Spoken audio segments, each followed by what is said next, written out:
My name is Wade Greiman, and I work for Snyder & Associates. Our firm has been hired by the city and INTRCOG and the Iowa Department of Transportation to essentially take us up through this meeting and the subsequent documentation regarding the environmental assessment. The purpose of this meeting tonight will be defined in this video that we're about to show, but first off, I'd like to thank everybody for coming tonight. Your input is very important, especially as we get into the final design phase moving forward.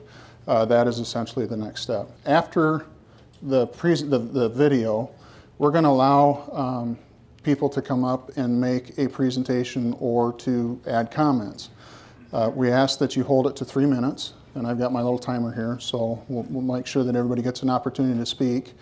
And for those of you who have actually signed in and indicated that you did want to speak, Lee's going to bring me those names here shortly, and we'll get to you right after this video. So, welcome to the West 1st Street, Iowa 57 public hearing.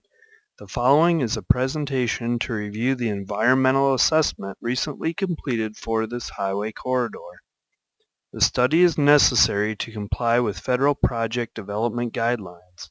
This project started in 2012 when the City of Cedar Falls, Iowa Northland Regional Council of Governments, or INTRCOG, and the Iowa DOT completed a corridor study to review traffic flow. That corridor study did not include the environmental components needed for federal funding. Tonight, this public hearing will explain the purpose and need for the project. We'll take your input on the signed environmental assessment, or EA, and we would like your input on the project's impacts that this study has determined to be minor, legally referred to as de minimis.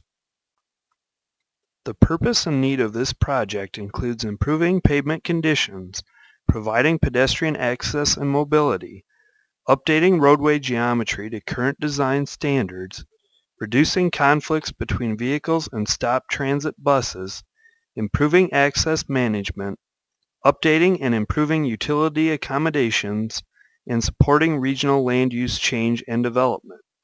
This project is 9/10 of a mile long in a largely residential and commercial area starting at the Highland Drive intersection. The West 1st Street corridor runs east through a mixture of residential neighborhoods and commercial areas ending at the Center Street-Franklin Street intersection. 4 different alternatives were developed in this study process. Your input and project team discussions brought us to the proposed alternative, identified as alternative number 3 in the EA. This alternative maintains traffic flow around stop transit buses and is designed with the Iowa DOT preferred roadway design standards. The EA document does not require final design to match the current proposed alternative. The EA looks at the footprint for impacts and specifies requirements to meet federal guidelines. The project's effects on public recreational areas and historic sites must be considered and documented in the EA.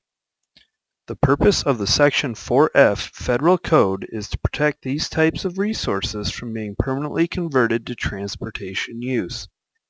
We have determined that the impacts of this project on these resources are minimal.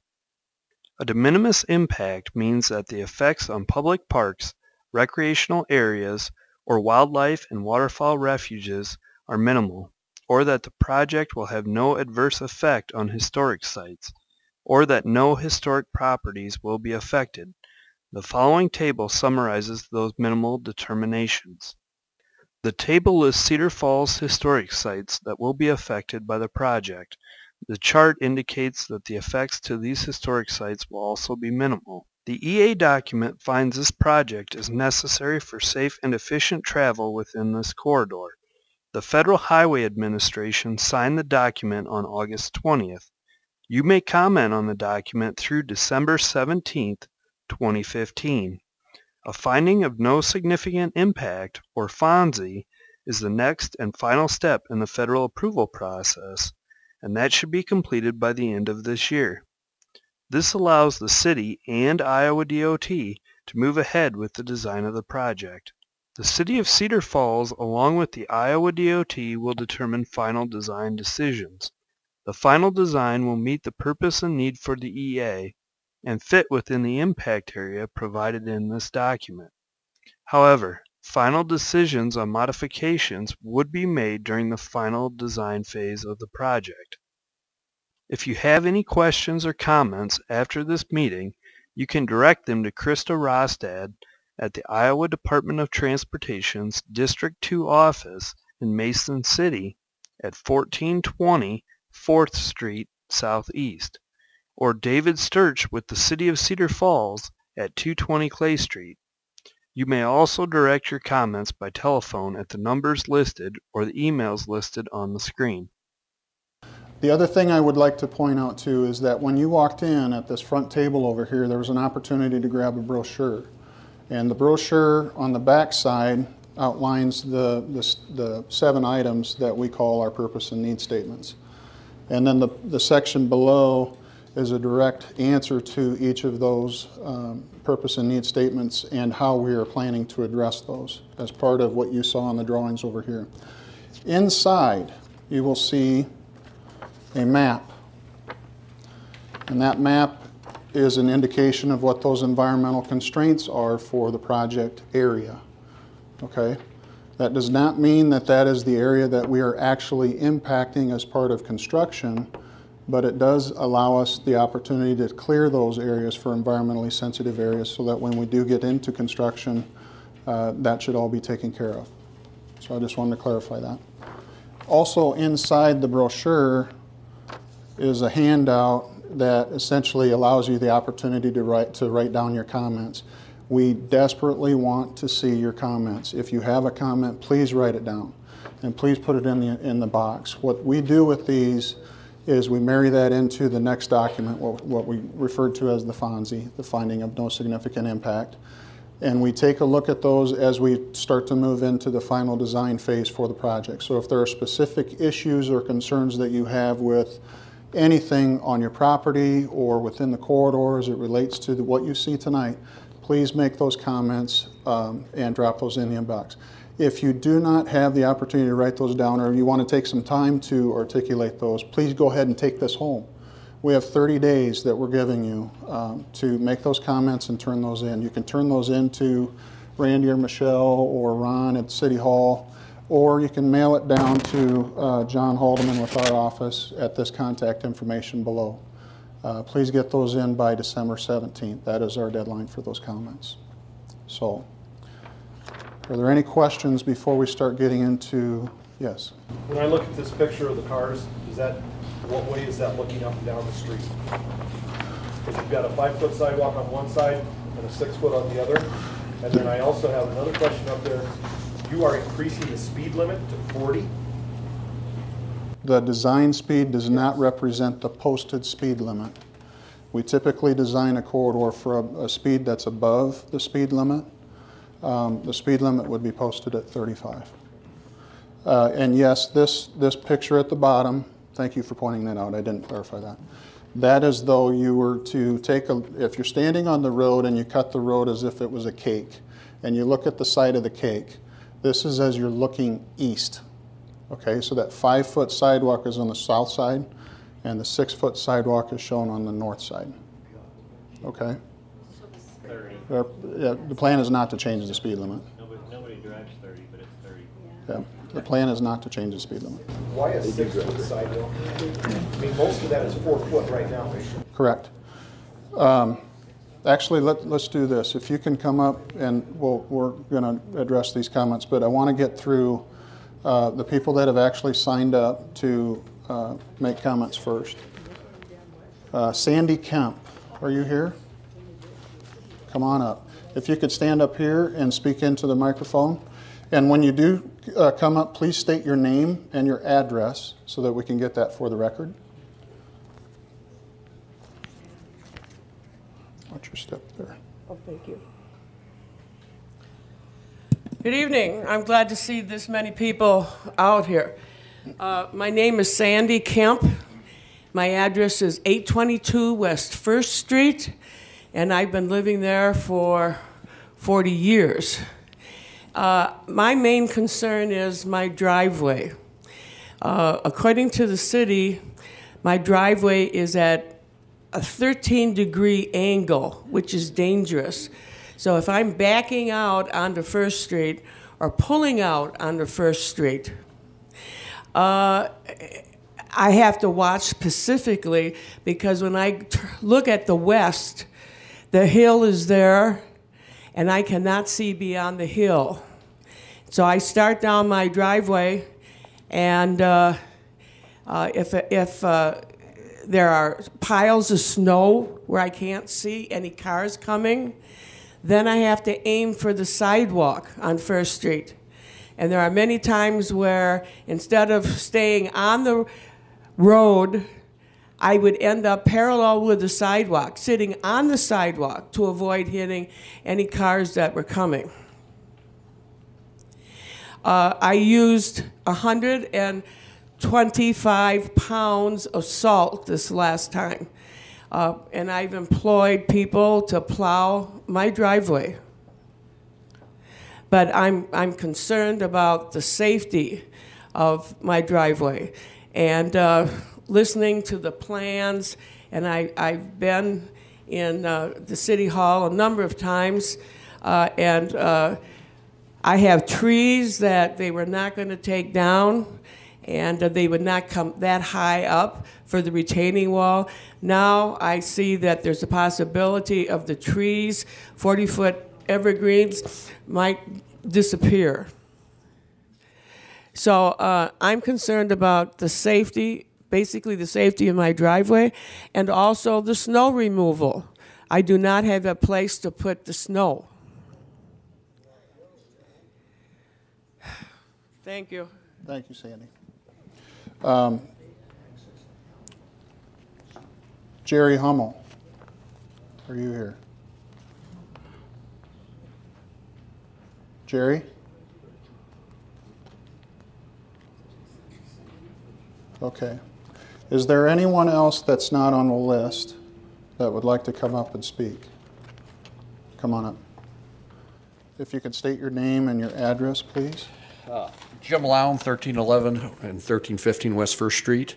On it, you haven't said exactly when we're going to start. How long is this street going to be torn up? What is going to be the impact to the businesses on it? It's scheduled for 17. It's probably going to be 18, but how long? Are we talking 3 months, 6 months, 9 months, 2 years? Kimball was supposed to be 6 months. It's 3 years right now. The businesses are real pleased out front. There. Is it going to be another one of those?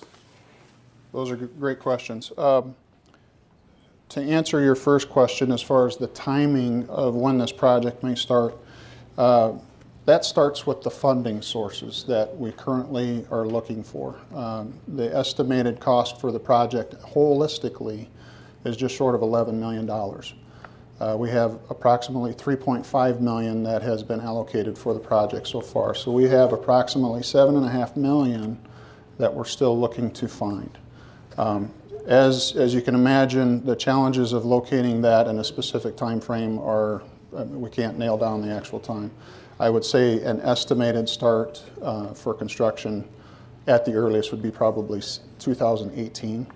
How long will it be torn up? That's a very good question. We haven't finished the design on it. We've taken this project and design to a point where you see tonight, to a specific level that we've identified the environmental constraints and the potential impacts to those environmental constraints as it relates to the footprint. As we get into the final design, we'll start to lay out how the project could be phased by the contractor. As you can imagine, there's a substantial amount of work that goes along with this project. It's 4,900 feet long. We're talking total reconstruction of the pavement. We're talking about maintaining access to the properties during construction as well as through traffic. So anytime you start to make sure that you're accommodating those interests, it delays the project from being done in a quicker time frame. So it could very well be more than one full construction season to get the project complete. We have not determined the actual time frame yet. Are you doing sewer, water, electrical, and phone at the same time underneath the road? Can you come up and ask that question again? Are you doing sewer, water, gas, and other utilities on the road at the same time? Nobody has discussed that. It seems to be a pretty big issue in the difference between possibly 1 and 3 years and finishing the projects. Very good question. Some of the utilities are actually in the process of final planning for relocating before the construction of the roadway starts. You see the overhead electric lines through the corridor. We're planning on getting those buried before the contractor would start on any of the roadway improvements. We've also taken a look at some of the sanitary sewer throughout the corridor. As you can imagine, it's very aged. So there are specific things that we're going to take a look at in the final design to address those issues with the actual infrastructure on the sewer, storm sewer, water main, and coordinate with the utility owners. What is the age of the sewer? You can say that. I thought you'd know the answer to all of them if you're looking at putting in a road already. I wasn't on this earth yet when the sewer was originally built, but it's probably 90 years old, 90 years old. So it would be asinine not to replace it at this time. That's a final design question, and we'll address those. 90 years old? Yeah. 50-year life expectancy. So is that answer your questions? Yes. Okay. Is there anyone else that would like to come up to the podium? Come on up. Please state your name and your address. My name is Rob Green. I live at 314 Olive Street, so I'm on the south side, a little bit out of the study zone, but I've been following this closely with the Overman Park Neighborhood Association. Last I saw for the project, there was a consideration for having Catherine, Pearl, and potentially Olive Street cut off at the highway, and then the idea would be to route traffic through to Walnut Street. And I thought that was a terrific idea. Now seeing that the proposal is to keep those lanes open, I'm just really concerned about traffic still getting out onto the highway. And I was curious if there had been consideration or debate for putting in a street light at Walnut Street to help deal with some of that traffic in and out. And also, I'll put in a little plug. If you're in the Sartori Park area, I've got a little flyer for you. Love to have you take a look at that. Okay. Thanks. Thank you. Questions related to closing side streets. Yes, we did take a look at that. We took a look at safety concerns that may be out there. We took a look at traffic capacity and took those into factor when we made the recommendation to essentially let's get the roadway reconstructed first. And then if there is a definite need to close those side streets in the future, we would prefer that economic development would maybe drive that a little bit more than the city specifically closing streets. Accessibility and mobility is part of the purpose and need, and keeping those side streets parlays into supporting those purpose and need statements at this time. So we want to be consistent with the purpose and need of the project, and so the decision was to keep those side streets open at this time. Okay. But it's not off the table for someday? Absolutely not. Yep, it is not off the table. As far as the traffic signal at Walnut, that is something that we'll probably take a look at pretty closely in the final design phase. We typically will do a traffic signal warrant study and essentially whether or not it's justified. There's a number of different things that we analyze intersections against to justify a signal. We don't want to put a signal up just anywhere, because if it's not warranted, then you open yourself up for potential for crashes in the future or other capacity issues within the corridor. So hopefully that answered your questions. Yep. Is there anyone else that would like to come up and speak? Property taxes, will those go down for us? Come on up. You can hear me from here. That's fine. Well, we need it for the record. We need it for the record. Jeff Johnson, 923 West 1st Street. Jeff Johnson, 923 West 1st Street. His question was whether or not property taxes will be impacted with this project. Along with the increased noise factor, that much closer to the homes. Along with a potential increased noise factor with traffic closer to the homes. As far as taxable valuation for the properties, I am not an assessor, nor will I play one on TV. I think it's fair to say that we cannot assess that at this time and answer that question. That is something that will have to be figured out as time evolves with the final design, right-of-way acquisition, negotiations, and so forth. Specific impacts to each individual project have not been defined to the level to discern whether or not there will be any taxable valuation changes on your property.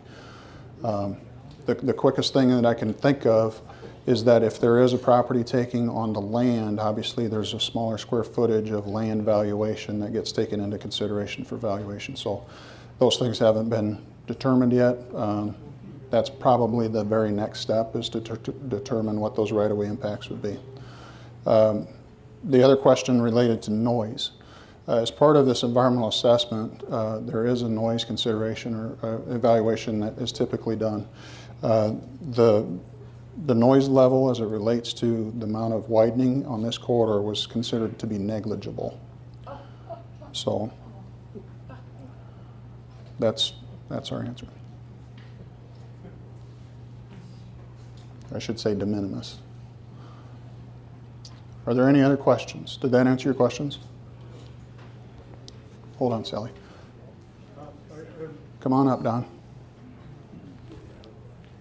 Just got a simple question. Are any of these sidewalks going to be bike paths? Can you state your name and your address quick for us? Don Hurst, 616 West First Street, Cedar Falls. Are any of these sidewalks going to be bike paths? No. They will not be designated as bicycle paths. So bicycles can ride on them, though? Bicycles can technically ride wherever the bicycle rider wants to Highways ride. are anywhere nowadays, I guess, yeah. The 6-foot sidewalk does allow for two-way traffic on a sidewalk as per the current design standards. The 5-foot is a typical design standard for a normal sidewalk. So Bike paths, how wide are they then? They're typically 8 feet to 12 feet. So on a bike path, the city or somebody will plow the sidewalk or That's, bike path. But if it's just 6 foot, they are going to come down and plow it. The snow plows will fill it up for you. yeah, I don't, Ron, do you want to answer that question? Or?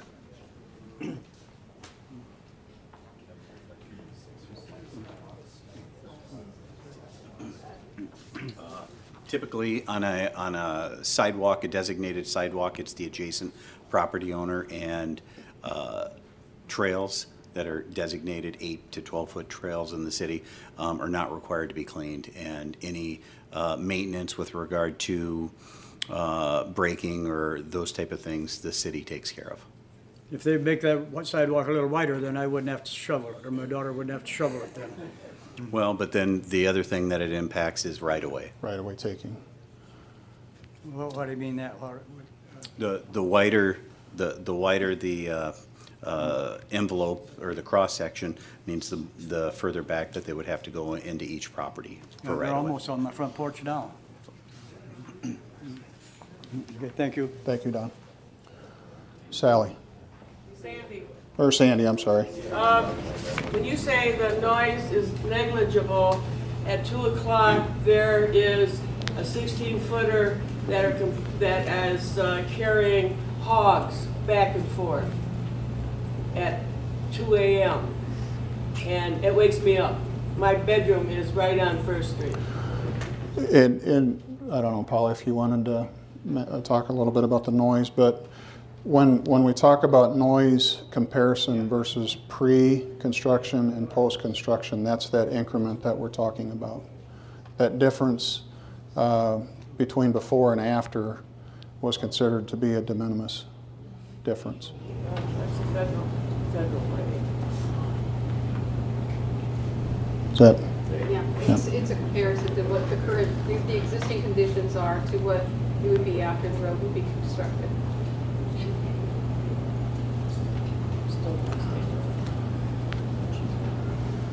Are there any other questions? Just a minute, I saw a hand. No? Okay. Come on up.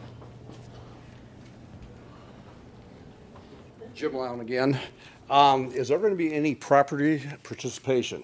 I got property up in Clear Lake. It went $2 million over budget by the Surf Ballroom. They came and said, no taxpayers, nobody's going to pay it, got it all approved. I got a $2,000 bill now for the next 5 years for new sewer they put in. You're talking assessments? I'm talking special assessments. I'm talking anything to anybody, special deals. I mean, the people on North Shore Drive, on Buddy Holly both got hit. I'm on a corner. So I got hit for one project. They told me they wouldn't. Then I got paid for that. Then the next year they ripped up the other street, and I got a bill for that one.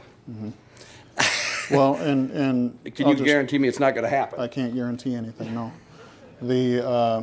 Like I said, the $7.5 million increment that we're still waiting to essentially secure for the rest of the project cost, those sources have not been identified, and nor have we spoken with the city about special assessments. Right now, we're looking for sources outside of that, if that can answer your question. We're focusing on those first. You can't, you got to get up here and say your name, sorry. Okay, according to Jeff Johnson, 923 West 1st Street, adding an extra lane means extra snow plowed. We're going from an 11-foot green strip right now up and down our sidewalks to a 7 with additional snow that already gets plowed into the sidewalks on some of the residents. And now we're doing a 6-foot sidewalk. Where are we to put this additional snow?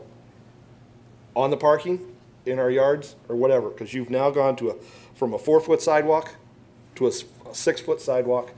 Plus, when the plows come by, they shave the top and it blows it right over onto the drives and also onto the yards and the sidewalks. Good question. That's a question that we've heard from quite a few people, actually. Those are the types of things that we need to hear and for comments so that we can take those into consideration as we move forward with the design. I can't stand up here and give you a succinct answer to how that's going to happen or operate in the future, how snow removal will happen. Each individual landowner should be responsible for removing the snow in their driveways and so forth, just like today. As far as the street and the extra width, that's something that definitely will need to be taken into consideration by the DOT and the city moving forward. So, thank you. Don. Got another one. Where are you going to put your garbage cans when the snow gets about 7 foot high there between the street and the sidewalk? Just put it on top like my daughter does and hope they can reach it when they come around? The question was what to do with the garbage cans when the snow is 7 foot high along the street after it's been plowed off. Is that correct, Don? Yeah, right. Okay. I don't know. I don't know what that answer is. Again, it's a specific issue. I mean, I have to deal with that today on my property. And I live on a 2-lane street. So it's one of those things that each individual property owner would be responsible for making sure that their garbage can be collected by the service agency collecting. Any other questions or comments? Anybody else would like to speak?